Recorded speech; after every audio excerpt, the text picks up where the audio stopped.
Bem-vindo ao nosso canal. Que você esteja se sentindo bem em todos os aspectos. Muito obrigado aos nossos inscritos, hoje e sempre, por tudo o que são para nós. Hoje, Joyce Meyer nos ensina que é hora de colocar para fora as coisas que estão dentro de nós e que farão diferença no mundo, que farão com que as pessoas consigam ver a Deus e também enxergar todo o seu amor. Serão 2 episódios e o link para o segundo se encontra na descrição deste vídeo. Lá você também vai encontrar o link para outros ensinamentos. Que tal nos ajudar deixando seu like e comentário? Se fizer isso, o YouTube vai nos indicar para mais pessoas. Você também pode colaborar com o canal ao clicar no botão Valeu Demais e fazer sua contribuição, nos ajudando assim na produção de novos conteúdos. Vamos para o ensino.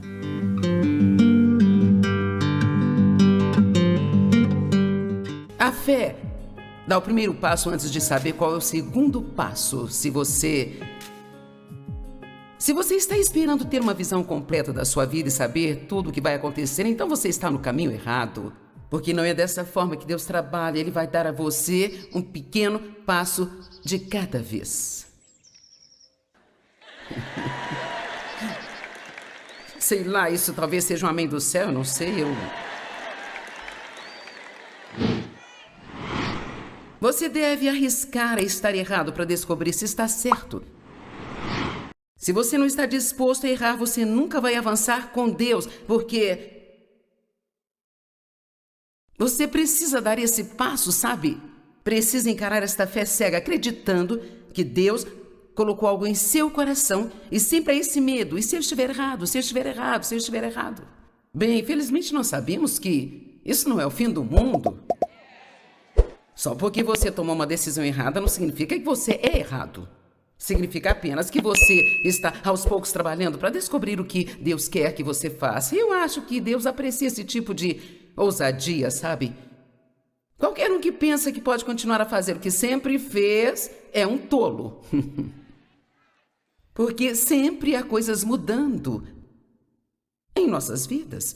O nosso objetivo deve ser sermos conduzidos e guiados pelo Espírito Santo. Esse deve ser o primeiro objetivo de cada crente. Ser conduzido e guiado pelo Espírito Santo para agradar a Deus e não aos homens. Amém? E a vida guiada pelo Espírito Santo é uma vida muito empolgante. Agora, Deus dá os dons a todos nós. Todo mundo tem algum tipo de dom ou talento que Deus nos deu. Nós não somos todos iguais e nós temos que ser muito, muito cuidadosos para que não deixemos o pequeno monstro verde do ciúme, sabe? Entrar no nosso caminho e começar a fazer com que nós desejemos aquilo que o outro tem. Porque eu posso te dizer, se você desejar o que o outro tem por muito tempo e com muita força, você vai acabar ressentindo aquela pessoa. E Deus quer que amemos uns aos outros. O nosso corpo trabalha em unidade. A minha mão ajuda o meu pé a calçar o sapato. A minha mão ajuda-me a colocar este anel. E esta mão me ajuda a colocar este anel. Desta maneira, o nosso corpo trabalha junto e não sente ciúmes. Uma parte não tem ciúme da outra. Algumas partes são mais escondidas do que outra. Algumas estão mais visíveis. Algumas nunca são vistas por ninguém. Pelo menos nós esperamos que elas nunca sejam vistas, não é mesmo? Não são para ser vistas.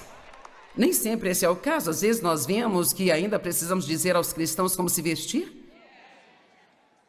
O que para mim é incrível, mas precisamos. Não é à toa que Jesus nos chama de ovelhas. As ovelhas são os animais mais burros que existem. Você sabia disso? Eu creio que ele não quis nos insultar. Ele quis apenas dizer que você precisa de orientação, precisa de uma liderança. E é por isso que eu penso que é muito bom quando você tem um pastor, um professor de Bíblia que tira um tempo para te ensinar as coisas práticas que você precisa para a sua vida diária, entende? E não ensina e prega sempre só um tipo de doutrina religiosa, da qual parece que eles sabem muita coisa, mas que realmente não te ajudam a viver a sua vida cotidiana. Amém? Então, tenha muito cuidado ao desejar poder fazer o que uma outra pessoa faz, porque se você perder seu tempo tentando fazer o que outra pessoa faz, perderá o que Deus quer que você faça. E é um pequeno exemplo que eu já dei. Eu não vou demorar muito, mas acho que mostra o que eu já disse, sabe? Que eu posso usar anéis nos meus dedos. E eu sou particularmente apegada a este aqui porque alguém me deu. Eu doei o anel de casamento há muitos, muitos anos atrás. Foi algo que eu senti que Deus queria que eu fizesse pela fé e ele não valia muita coisa, mas era a única coisa que eu tinha na época. E eu tomei a decisão de crer em Deus por um lindo anel de diamante, o qual eu certamente não poderia pagar por ele. E, como a maioria das pessoas que oram, eu tive que esperar um bom tempo, sabe?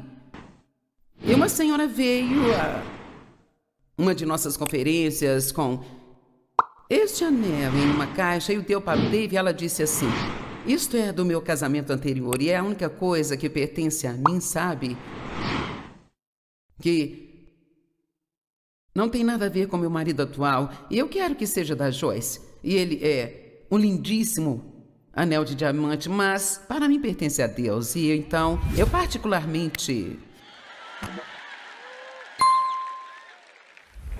Agora veja, por um tempo, quando eu ganhei este anel, eu não queria usá-lo porque eu não queria que ninguém me julgasse. E veja, você precisa ser ousado o suficiente para usar os dons que Deus dá a você. Você sabe, porque a verdade é que alguém pode me julgar, mas este é o problema do julgamento. Nós julgamos as pessoas sobre coisas das quais nós não sabemos nada. Provavelmente ela está usando todas as ofertas para comprar aquelas roupas extravagantes e esse anel de diamante.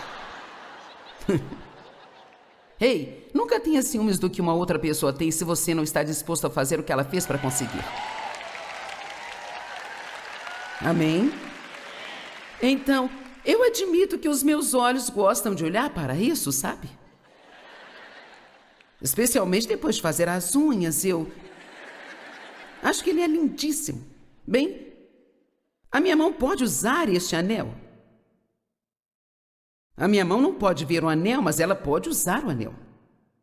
O meu olho pode ver o anel, mas nunca pode usar o anel.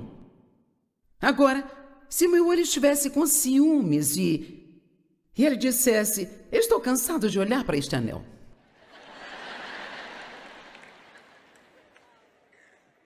E então, se Deus não me der um anel, então eu não acho que Deus me ama tanto quanto Ele ama o dedo.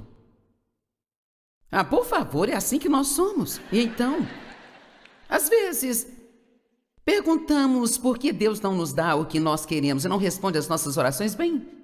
Porque às vezes nós oramos por coisas que não fazem nenhum sentido. Não conseguiríamos lidar com isso ainda que Ele nos desse. Nós temos que lembrar que quando Deus dá uma habilidade para alguém, Ele também dá a ele a graça para usar essa habilidade.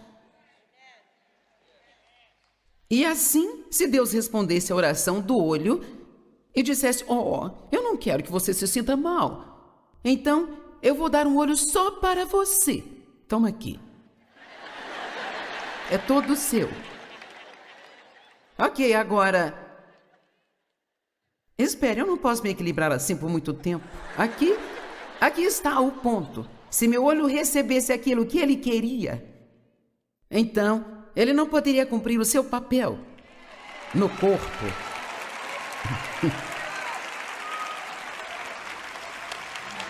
Vamos lá. E assim eu acabo sendo enganado pelo que eu pensava ser o que eu queria e que eu tinha que ter, e tinha ciúmes, me sentindo como se Deus não me amasse porque eu não tinha aquilo que eu queria ter. Confie em Deus o bastante para acreditar que Ele vai dar a você aquilo que você tem a capacidade para lidar, e que todas as partes que o nosso Deus dá a alguém é uma parte importante, e não importa para Deus se você está na plataforma ou se está lá no porão, sabe? Tudo o que importa para Deus é que você faça com alegria e felicidade. a parte que Ele te deu para fazer com o melhor da sua habilidade. Sua recompensa será tão grande quanto a de qualquer outra pessoa. Amém? Mateus capítulo 25. Isto é também como um homem que, partindo da sua terra, chamou seus servos e entregou-lhes os seus bens. Eu estou começando no verso 14. E a um deu 5 talentos, e a outro 2, e a outro 1, a cada um segundo a sua capacidade. Veja isso aqui. Ele nos dá os dons de acordo com a nossa capacidade, a qual Ele também nos dá. E assim, Ele nos dá capacidade, em seguida nos dá dons de acordo com a nossa habilidade. Sabe por que Ele nos dá dons de acordo com a nossa capacidade, não além dela? Porque Ele não quer que nós fiquemos estressados, sabe? Vamos lá. E há muito estresse no mundo de hoje, e muito disso é por causa da competição e da comparação. É as pessoas tentando descobrir quem elas são. E elas pensam que seu mérito e valor vem do que elas fazem. E para ser honesta, quem você é em Cristo não tem nada a ver com o que você faz. Amém? Veja, você é tão filho de Deus se você estiver no porão, quanto você é filho de Deus se estiver no púlpito. Isso não faz nenhuma diferença. Deus ama a todos nós igualmente. Então, eu amo isso aqui. Ele te dá os dons de acordo com a sua capacidade de usá-los, porque Ele não nos quer debaixo de estresse e sob pressão o tempo todo. Alguém aqui entende que o estresse e a pressão que as pessoas vivem hoje, isto não é a vontade de Deus? E eu posso garantir a você que o mundo não vai mudar, e se mudar só será para pior. Portanto, se queremos paz, nós precisamos mudar. Nós temos que parar de jogar este jogo Nós temos de parar de jogar esse jogo que o mundo está jogando e entender onde nosso verdadeiro mérito e valor estão. Nós temos todas essas tecnologias, coisas no nosso telefone. Você pode ter podcasts e todas essas coisas diferentes. Eu até me esqueci como se chamam. O Instagram, isso é novo. Instagram. Bem, talvez não seja tão novo, mas para mim é, sabe? E então, quero dizer, algumas das coisas que você pode ter, a minha equipe nem me deixa ter, porque eles têm medo do que eu faria com isso. E então, eles falam, não, você não vai ter isso porque você vai passar por cima da gente e a gente não sabe que você será capaz de colocar lá. Mas eu tenho Instagram e então eu gosto de ver o que o nosso ministério está fazendo e sabe, eles também têm esse... De vez em quando aparece essa lista de pessoas, você também pode querer seguir essas pessoas. E então, eu descobri que cada um desses pequenos botões que você clica te diz quantos seguidores essas pessoas têm. Quer dizer, nós somos tão apegados a números, não somos? E sabe, eu sei muito sobre isso, mas alguns dias atrás eu vi esse rapaz que eu gosto, eu ouço às vezes, e eu pensei, meu Deus, esse homem tem muitos seguidores? Nossa, ele tem muito mais seguidores do que eu. Então, de repente, eu percebi que passei cerca de 10 minutos checando aqueles números de todas aquelas pessoas, só para ver quantos seguidores cada uma delas tinha e querendo saber se por acaso tinham mais seguidores do que eu. E eu pensei, Joyce, o que você pensa que está fazendo? O primeiro episódio chegou ao fim. Muito obrigado por assisti-lo. Que você ande sempre com Deus e faça diferença aonde quer que você for. Nos vemos em breve.